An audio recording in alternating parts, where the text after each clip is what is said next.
خواہشات ایسی چیز ہے، خواہش کے مطلب انسان پیدا ہوتا ہے اور جب اس کے اندر اتنی عقل آتی ہے کہ وہ سمجھ سکتا ہے کسی چیز کو، تو اس وقت سے خواہشات کا سلسلہ شروع ہو جاتا ہے۔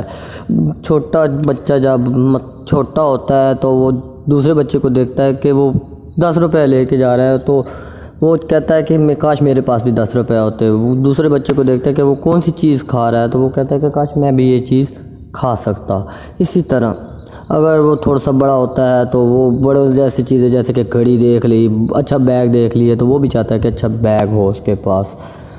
تو یہ خواہشات کا سلسلہ ایسے ہی چلتا رہتا ہے جب انسان پیدا ہوتا ہے اور انسان کے مرنے تک، آخری سانسوں تک مطلب خواہشات کا سلسلہ چلا رہتا ہے۔ اسی خواہشات کو ایک لڑکے نے خواہشات کو ایک پکچر کی شکل میں بند کیا ہے، جس میں کیا ہے کہ ایک لڑکا سیڑھیوں پہ کھڑا ہوتا ہے جو کہ گھر سے باہر نکل نہیں سکتا، اس کو اجازت نہیں ہوتی۔ وہ نیچے کی جانب دیکھتا ہے کہ ایک جو لڑکا ہے نا وہ پیدل چل رہا ہے، اسے وہ دیکھ کے کہتا ہے کہ یہ کیا کر سکتا ہے کہ کہیں بھی جا سکتا ہے، میں نہیں جا سکتا۔ اس کے بعد دوسری تصویر دکھائی گئی ہے جس میں ایک لڑکا پیدل چل رہا تھا اور ساتھ میں سے ایک سائیکل پہ ایک لڑکا گزرتا ہے۔ وہ کہتا ہے کہ یار کتنے نصیب والا ہے وہ، یہ والا یہ سائیکل پہ گھوم رہا ہے اور میں پیدل چل رہا ہوں۔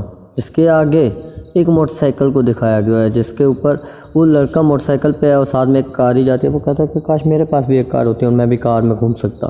اس کے اگر کار پہ بھی انسان کی خواہشات پوری نہیں ہوتی، جس کے پاس کار ہوتی ہے وہ دوسروں کی کار کو دیکھتا ہے اور کہتا ہے کہ کاش میرے پاس بھی کار ہوتی ہے۔ اور اس طرح اس تصویر نے تقریباً انسان کی ہر خواہشات کو واضح بیان کر دیا کہ انسان کی خواہشات کبھی پوری نہیں ہوتی، چاہے وہ جتنا بھی پیسے والا ہو جائے، جتنا بھی امیر ہو جائے۔ جب خواہشات پوری نہیں ہوتی تو انسان کو مطلب جو چیز خدا نے دی ہے اس پہ شکر کرنا چاہیے، خوش رہنا چاہیے۔ خدا نے کہ اس کو وہ چیز دی ہوئی ہے جو کہ مطلب ہے اس کے ہر کام کو پورا کر سکتی ہے، تو اس لیے be thankful what you have. اگر آپ کو ویڈیو اچھی لگی تو میرے چینل کو سبسکرائب کرتے جائیے اور لائک بٹن کو دباتے جائیے۔